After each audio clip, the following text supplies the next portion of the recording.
Hello, hello.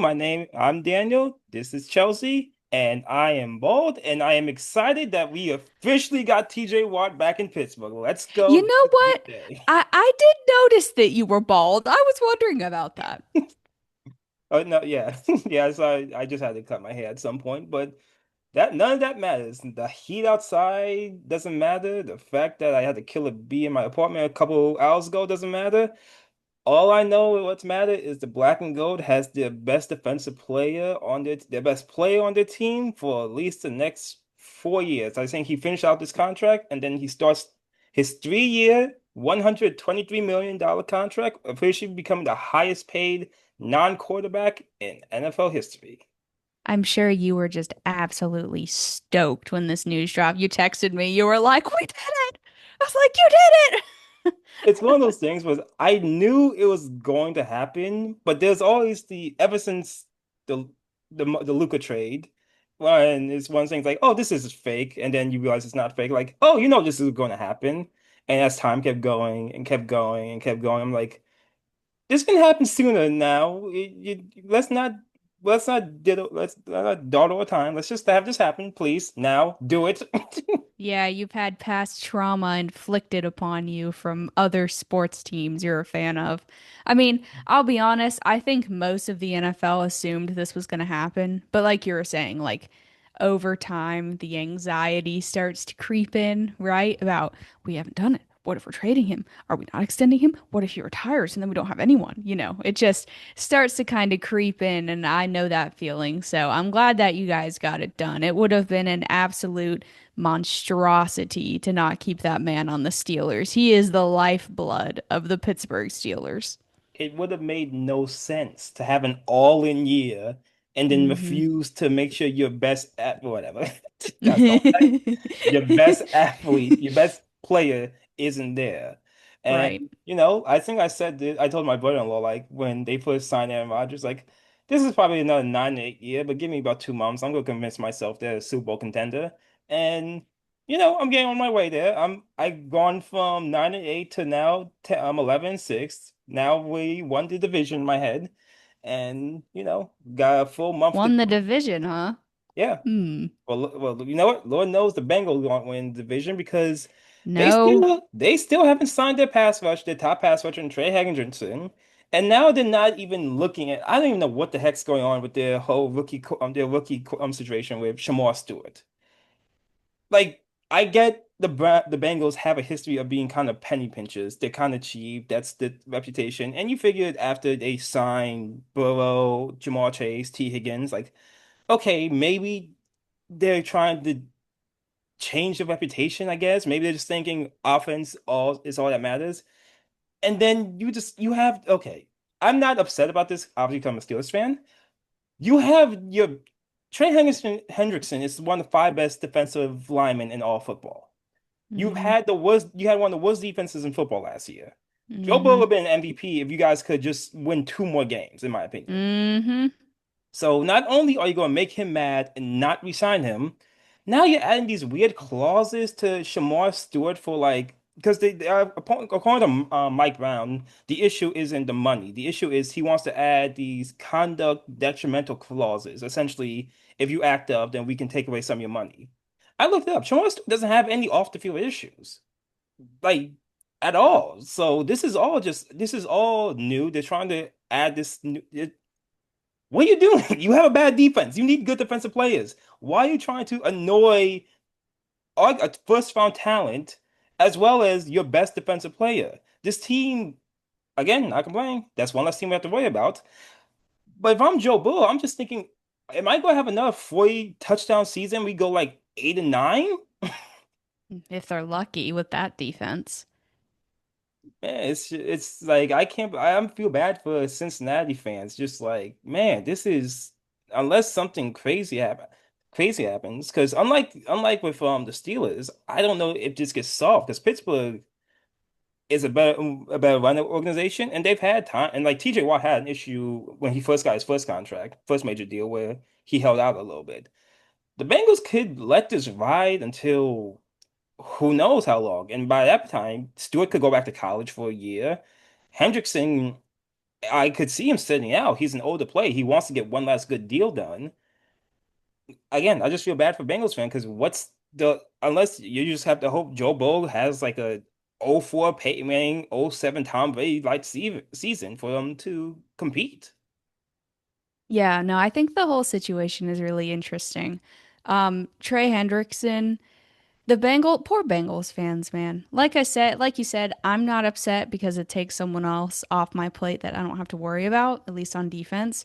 But I feel what you're saying. Like, I feel like Bengals fans, outside of maybe Mavs fans, have had like the most bipolar year ever. Like they signed Joe Burrow and they signed Jamar Chase and they signed T. Higgins. Everyone was so excited. Then everyone realized they ran out of money to sign anyone on defense, which really, if you look back at it, probably wasn't the best idea because their defense was one of the worst last year anyway, even with Trey Hendrickson, which is kind of crazy if you think about it because he was really good last year. Yeah. Yeah. So they spent all of that money on their offense, which like is awesome. You got to pay Joe Burrow. I mean, you're gonna let Trey Hendrickson walk instead of Joe Burrow. I mean, you're just that's just the reality of it. Yeah. But your defense is so bad. So bad. It was so bad with Trey Hendrickson. Imagine how bad it would be without him. And how Like it was statistically near the bottom of the league last year with him. So if you take him out of that equation, they're going to get even worse, which it's really not good. And Joe Burrow would have been in the MVP race last year if they would have had an average, mediocre defense. That's how bad their defense was. Literally, if they had been like barely above water to prevent themselves from drowning, that would have been enough to it would get have been Joe like Burrow 2 or 3 in the more MVP wins. race. Right. Yeah. They So were so bad. and now you not only So, yeah, go ahead. not only don't have Trey Hendrickson, you now might have wasted a first round pick for a guy who's not even going to play. Yeah. See, I'm gonna push back on the Shamar Stewart thing a little bit because the clauses, I understand people's annoyance and frustration with that of if you do something detrimental off the field that we can take money away from you. Like I understand why that doesn't make sense if that's not common language, but like there's part of me that's like, why should it matter? If you're not going to be doing anything like that, why should it make a difference? Like if you have no off the field concerns, nothing's ever happened, why should it make a difference if there's a clause in there that says money's going to get taken away if you do anything? If you're so confident that you're not going to do anything, why does it matter? Just Well, sign it. well, to me, it's a situation where it's just like my team doesn't trust me. And also, we don't know in terms of what's the quote off the field matter. The off the field matter could be, oh, I'm speeding. Okay, that's serious, but that's not an actual like serious kind of crime. That's and now you're taking money away from me. I think Mike Brown, sorry, not Paul, Mike. He wants to add in different things. 'Cause again, the Bengals are known for being more a penny pinching organization. He wants to add Yeah. in certain clauses that not that if I misbehave, but just like I need to find a reason to get money away from you. I need to find Right. something to save money. Right. I think it's a really interesting, multifaceted conversation because the whole off the field thing, like, obviously, we're not privy to that information, right? Like, we don't know the details of what the exact clauses look like. So, really, we're just speculating at this point. But, like, if it's for a serious crime, assuming it is, which it may not be, I don't know. But assuming that it is, it shouldn't make a difference if it's in there because you shouldn't be wanting to commit serious crimes. That's just my opinion. I just think that's an interesting clause. Like, you would think that other teams would include it, and I don't know if they do. It kind of seems like the rhetoric is telling us that they don't. Might not be completely correct on that, but I mean, the Bengals are so bad. They they have no one on defense except Trey Hendrickson, essentially. They might lose Trey Hendrickson. They need bodies. They don't just need talented players. They need bodies on the field. Shamar Stewart is a body. You should sign him. You took him with your first round pick. You spent a lot of capital on him. You knew what you were going to have to pay when you drafted him in the first round. This is not rocket science. Like, either don't take him if you're worried about character concerns, or take him knowing the concerns, if there are any, and pay him. I just think the Bengals are being very, they're making things more difficult than they need to be. They're being very Bengal-like about it. Yes, But like I said, I like what I said about the clause. I think the whole clause itself is interesting if you just think about how it applies to the specific player. But outside of that, I don't know why you wouldn't sign him. Like, obviously, you thought he was talented enough to take him in the first round. Obviously, you knew what you'd have to pay him. Just pay him. Why did you take him if you weren't going to sign him? This is stupid. This never happens. This is so Bengals. Well, if the Bengals are one level and the Steelers are another level, I think the Cowboys are somewhere in the middle with them, the Micah Parsons thing. They're going to sign Micah Parsons at this point. I don't have any doubt in my mind. Really, well, I don't have any doubt, just mostly because this is the same thing with Dak Prescott or Zeke Elliott. I think Jay Jones just like having it dragged out, having this be a storyline in the offseason. Eventually, it gets done. I honestly think they're just trying to drag this out a little longer to stay in the spotlight. Because if you don't That sign, would be very Jerry Jones of them. yeah. Yes, it would. Like Michael Parsons to me is going to be a Cowboy, unless unless something crazy happens. I expect Michael Parsons to get a contract done before the season starts. But see, here's the interesting thing, right? If we're going to rank the teams on the level of not that dramatic to very dramatic, right? You know, we have the Steelers first because they got their guy, right? And then you have the Bengals last because everything they're doing is bad except signing everyone on offense.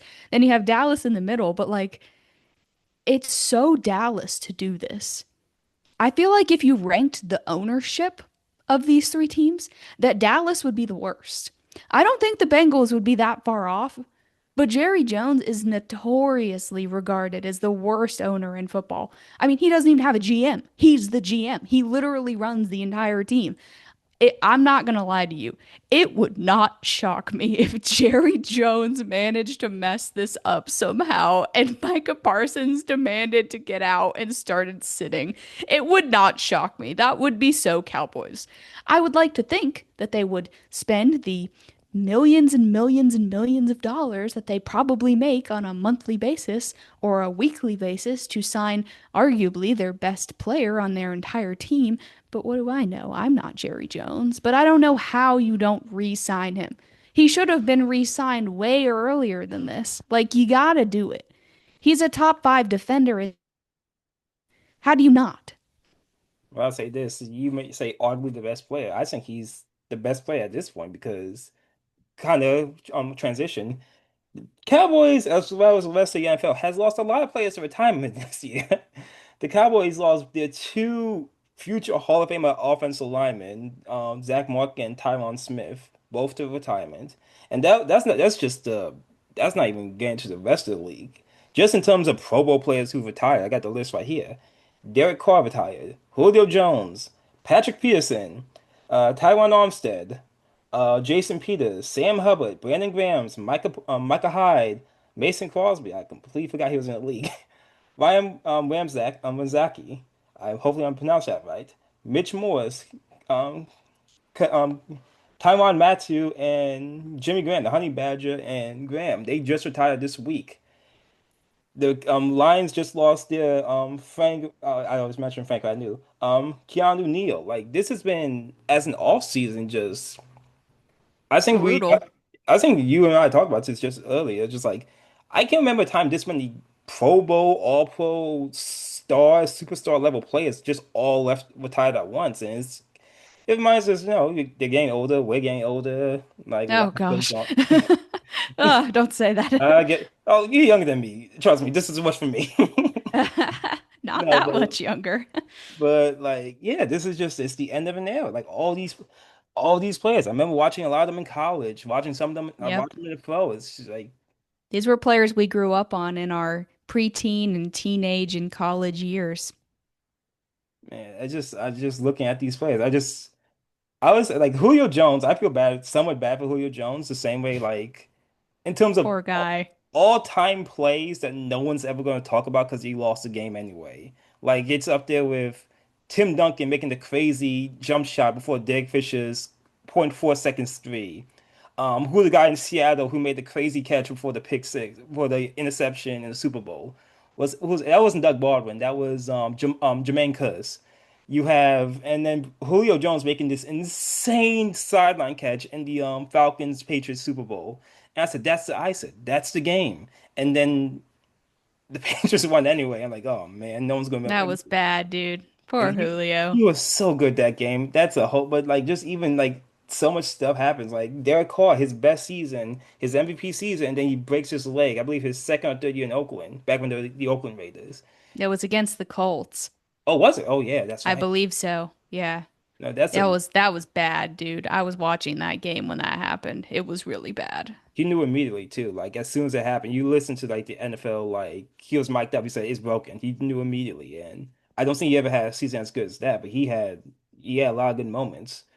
Hmm. But no, these players like Patrick Pearsons, I remember him like when he broke out with Arizona, immediately became one of the best cornerbacks in football. Like, and we were just talking about Jerry Jones. I say this, Jerry Jones, he has an eye for talent, but sometimes his eye for promotion gets ahead of him. Because there's a famous draft night story where Zach Martin was the Cowboys on the clock, and Zach Martin was there, and Jerry kind of wanted to get Johnny football, and his son literally said, Dad, we're getting Zach Martin. At least his son spoke up. Yeah, so like, oh man, that would have been such a funny Jerry move. But I don't, just all these great players, and a lot of them are going to the Hall of Fame, which is going to be interesting because there's going to be a backlog of players not in right now that even more names are coming down the river. You got all-time Eagle players like Peters.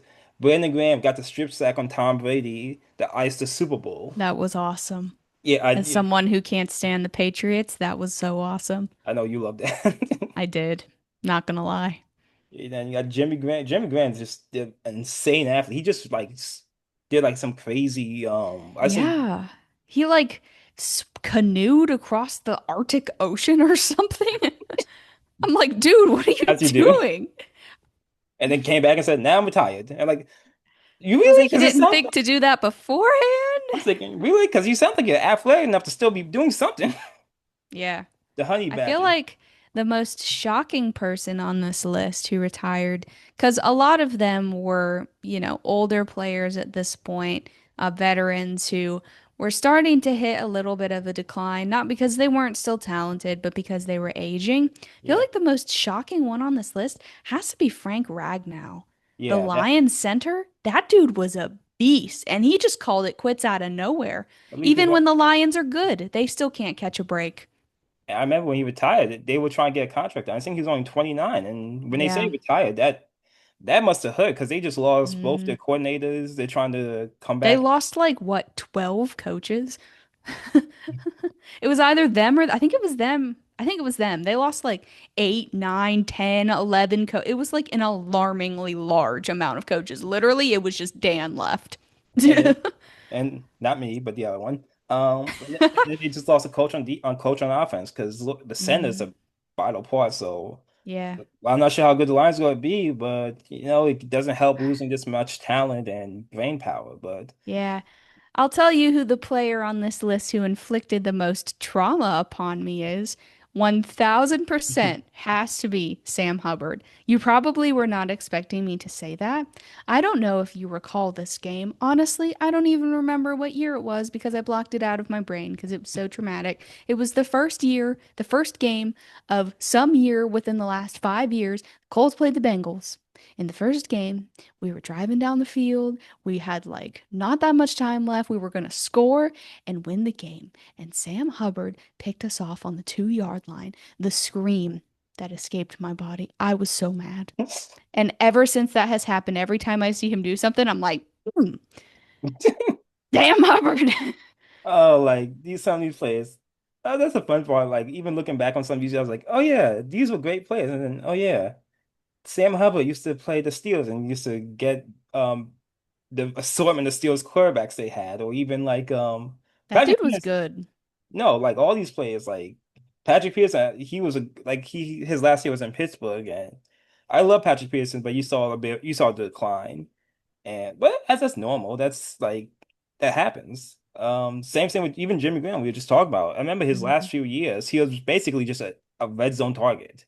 Yeah. Basically, like we're 6'6", 6'7". We're just gonna throw the ball to you, and you're just gonna jump and grab it. If I were 6'7", that's probably what I would expect other people to do with me as well. So Can't really blame the team, to be honest.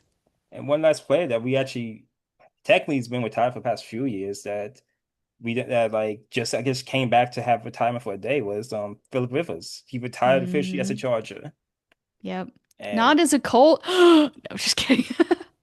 he was the last was Joking. I think he was the last one that got you guys to the playoffs though, wasn't it? Yes, yes. And it equal parts pained me and equal parts made me excited because Philip Rivers was also one of the banes of my football existence in his time with the Chargers.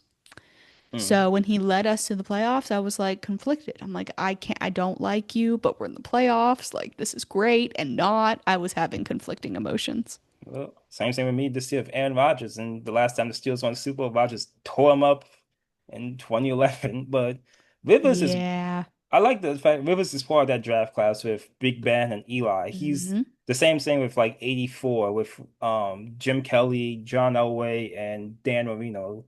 Like those are all-time draft classes. Like, and Yep. I hate the fact that Rivers is probably the third one on that list because he didn't get a Super Bowl, and the other two both have two Super Bowls and amazing moments. Just how good with Phil Rivers, and I'm gonna say in case you don't remember, even though like he just retired, Rivers they got rid of Drew Brees, arguably the greatest pass thrower of the football in NFL history. They got rid of him. I know there's a whole thing about like his shoulder was messed up. Nick Saban tried to get him to Miami, but they declined, but they failed his medical. No one really talked. No one's like everyone's like, yeah, that's fine, you can go. And no one's like, I can't believe we got rid of Drew Brees because Philip Rivers was that good of a quarterback. Philip Rivers was a dog, actually. He may have never won a Super Bowl, but that dude was a dog. He played on a torn ACL, which is insane. That's Like, insane. And that's back in the day when ACLs were like, you were out a year, year and a half. Nowadays, people are healing up from ACLs in 8, 9, 10 months. But back in those days, an ACL injury was like more serious than it is now. It's still serious now, of course, but yeah. they're recovering a lot faster from them now compared to even 10 years ago. No, yeah. Rivers had some great, crazy seasons up there always in passing yards, MVP candidate. One of the best. Tormentor of the Indianapolis Colts. Don't forget that. Yeah, don't forget that. Tormentor of the Indianapolis Colts. A great trash talker. Like I remember when Oh man. he used to get with D lineman, and I'm thinking, you know they are legally allowed to hit you.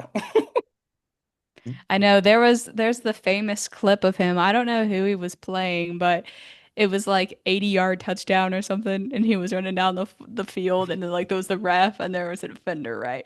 And he was like pointing his fingers, and he was like, "That's an 80-yard touchdown!" And he's like running like down the field, and the defender is like in front of him, like, "Hey man, like be respectful." And he's like, "I am being respectful. I just scored an 80-yard touchdown." Like, I am being respectful. You're clearly not. You don't have to lie. Yeah, no, he definitely was not being, but it was so funny. Yeah. He's like, "That's a touchdown!" And he's like pointing his fingers as he's running down the field. That was funny. So that was an end era. Everyone's getting up there in age. We don't know what's going to happen. With, like, there's still some players out in free agency, older players that we don't know if they go or not. But just looking at this list and including Rivers on list, man, like just all the Hall of Famers in 5, 6, 7 years, like Peterson, both the It Cowboys really one, is. It Peters. really is an entire era of players from our lives. Like we watched these guys for, you know, the middle of our lives. I'm 27. I remember watching these guys in high school, and I'm sure same for you, high school, middle school, whatever. And now to see all these guys retired, it's like, man, this is sad. Then you look at the players getting drafted nowadays and you're like, wait, you were born in 2005? How Yo, is this possible? yo, my first favorite player on the Steelers was Joey Porter. Mm, His son's now the cornerback for mm. the Pittsburgh Steelers. Isn't that crazy? But I remember, Yeah, have it's like Notre Dame. Notre Dame has a bunch of people from former players like Larry Fitzgerald's son is on Notre Dame, and there's at least 3 or 4 other players on Notre Dame this year that are sons of former NFL football players. I saw a post and they were like, "Guys, we're getting old." I remember this quote. My dad told me this was probably t like 5, 10 years ago. He said like I think we were watching actually a basketball game. I think this is when Steve Nash was coaching the Brooklyn Nets. And said, "Man, I'm getting old." And he looked at me, laughed in my face, and said, "Son, you're not getting old. when their children start playing basketball, that's starts playing like this sports, that's when you're getting old. You're like, do you know how old I felt when I saw Steph Curry and I remember Del Curry back in the 90s? That's you know what, that's fair. And now you watch Steph Curry's son and you're like, how did this happen? Now you watch like Bronny James now in basketball and Yep. football. You have like the man Arch Manning might come out next year, Crazy, dude. and so yeah, just the gray hairs are coming. The gray Yeah, hairs are coming for it. it's crazy. I mean, even if you think about professional athletes that have children or nieces or nephews in other sports, like look at Tom Brady, Maya Brady, his niece, like graduated from UCLA as one of the best college softball players in a while. She was spectacular. And I believe she's joined the AUSL or whatever it's called, the new softball league that was established. And Tom Brady would go to the games and he would post himself there. And people were like, wait, you have a niece that's like 22? I'm old.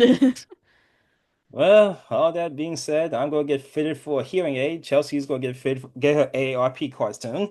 Yeah, Uh, let me just go pick up my cane from the cane store. Don't mind me. this is our last week until football comes back, Chelsea. I know, isn't that crazy? It feels like it's flown by, even though in the midst of it, it feels really slow. But now that it's starting, really feels like it's flowing by at this point. I mean, I was on Twitter today and they were posting articles about the first day of Colts training camp and all this stuff, and I'm like, guys, it's happening. Like, don't get me wrong, I love baseball. Love baseball. I'm wearing my Cubs But sweatshirt right now. Love baseball. But football hits different. You know what I mean? Like it's less literally, games, so there's more anticipation. Like with baseball, it's like every day, which is awesome because yeah. that means you have something to do every day, which is awesome. But it's like with football, I miss the Sunday night football games in October when it's 40 degrees outside and it's cold and you have a sweater on and the music is going da na na na. Oh, that's just the best, dude. The nostalgia hits so hard. It hits hard like Patrick Pearson. Well, he wasn't known as a honey badger tackle. And anyway, Or TJ Watt this year after he's gotten paid, hopefully. yeah. Well, until next time, I'm Daniel. And I'm Chelsea. Look for another episode out next week and follow us on our social media while we're at it. We are on TikTok, Facebook, YouTube, and Instagram at Launch Codes Football. And we are on Twitter as well at Launch Codes FB. Also, feel free to join our Discord server if you guys are into that. We do have a Discord server, so if you'd like the link to that, just send us a DM. And also, we are starting a fantasy football league this season. Launch Codes Football 2025 to 2026 season through ESPN. So if you guys are interested in that, again, just reach out to us, send us a text, and we can get you a link to that. There are limited spots available. Not a lot of spots. So if you're interested, you better hit us up ASAP.